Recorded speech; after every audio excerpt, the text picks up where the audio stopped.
drop a rock on my head type of a message. If we could put it in plain English, that's what it is. And so it is an honor and a privilege for me to be here. And the timing is really what the issue of today's message is. Everybody say time.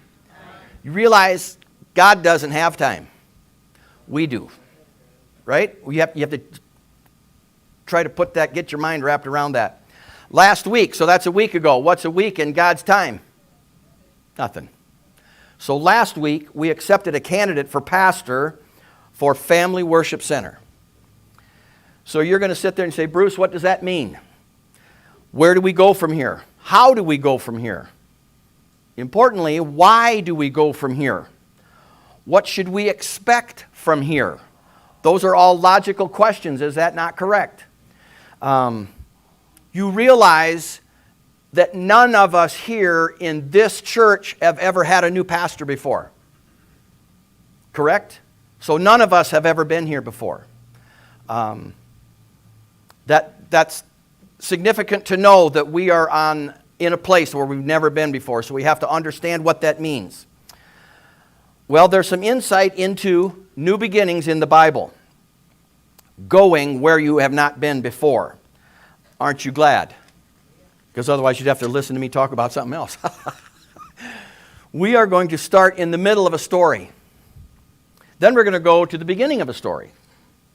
And then we're going to go to the meaning or the moral or the application. Say application. I love that word, application. The application of the story. Then we will revisit these 4 questions. Where do we go? How do we go? Why do we go? And what do we expect from here? When you expect something, what's another word for that? Hope. Right? Hope. Here's the story. Joshua 3:1. And we all know this is where Joshua is going to, and at our farm, this is what we say. We go to the shop, everybody's there. This is what I would say. Mount up. Right? We're going to go combine. Mount up. You get on the combine, you get on the catch wagon, you bring the tractor, you bring the truck. This is Joshua's going to mount up. Joshua 3:1. And Joshua rose early in the morning, and they removed from Shittim and came to Jordan. What's the name Jordan mean? Anybody know? Jordan, like the river. It means water coming down. Right? Water coming down. That's what Jordan means. He and all the children of Israel lodged there before they passed over. And it came to pass after 3 days that the officers went through the host. And they commanded the people, saying, when you see the ark of the covenant of the Lord your God, and the priests of the Levites bearing it, then you shall remove. What does that mean? If you remove, you get up and you go. You remove from one place and go to another place. You get up and go after it. And so what this is the act of the Israelites going across the Jordan into the promised land is actually a continuing fulfillment. Say continuing fulfillment. A continuing fulfillment of a promise God made to Abraham 400 or 500 years before. That 500 years is a long time. Now I'm going to drop this on you. You ready? The length of time between God's promise and God's fulfillment is not an indication of God's inability. We can all agree with that, right? Now, what it is an indication of, we might all agree on. I'm going to say it this way. But it can be an indication that God's timing can be different than our timing. Does that make sense? It's not that God is unable, and God doesn't have time. Timing's not part of God. That's on us. And so the continuing fulfillment of what? Here's the promise. Here's the beginning of the story. Joshua is the middle of the story. The beginning of the story is in Genesis 12, 1 through 7. Got to go back to the beginning. Genesis 12. I got to turn one more page.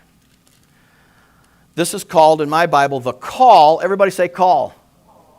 Okay. How many people here do not have a phone, have access to a phone? Everybody in here's got access to a phone. So when you say call, that's different than what we understand it today. Now the Lord had said unto Abram, it wasn't Abraham yet, it was Abram. Get thee out. Oh, here we go again. Get. Right? Get thee out of thy country and from thy kindred and from thy father's house unto a land that I will show you. Didn't say he could see it. Didn't say he knew where it was. He just said, I'll show you on the way. Now, when we were 17 or 18 years old and a bunch of guys get in the car and we take off, where are we going? I'll show you when I get there. That's not quite exactly the same thing, but you understand what I'm saying. And the Lord said to Abram, I will make of thee a great nation. I will bless thee and make thy name great, and thou shalt be a blessing. Verse 3, and I will bless them that bless you, and curse them that curse you, and in thee shall all the families of the earth be blessed. I have to read the rest of this so we can finish in the right place. Abram departed as the Lord had spoken unto him, and Lot went with him, and Abram was 75 years old. Is there anybody in here over 75 years old? Raise your hand. Anybody in here over 75 years old? Okay, you guys want to lead? You want to take off and lead? You want to be in the front? That's what I thought. Abram took Sarai, his wife, and Lot his brother's son, and their substance, and all that they had gathered, and the souls that he had gotten in Haran, and they went forth to go into the land of Canaan, and into the land of Canaan they came. And Abram passed through the land into the place of Sichem, into the plain of Moreh, and the Canaanite was in the land. So he got to Canaan, and when he was there were Canaanites in Canaan. Not a big surprise. Verse 7, and the Lord appeared unto Abram and said, unto thy seed will I give this land. And there he builded an altar unto the Lord who appeared to him. So this is the promise of the land of Canaan to Abram's children. And 400 years later, Joshua says, mount up, saddle up, here we go. Okay?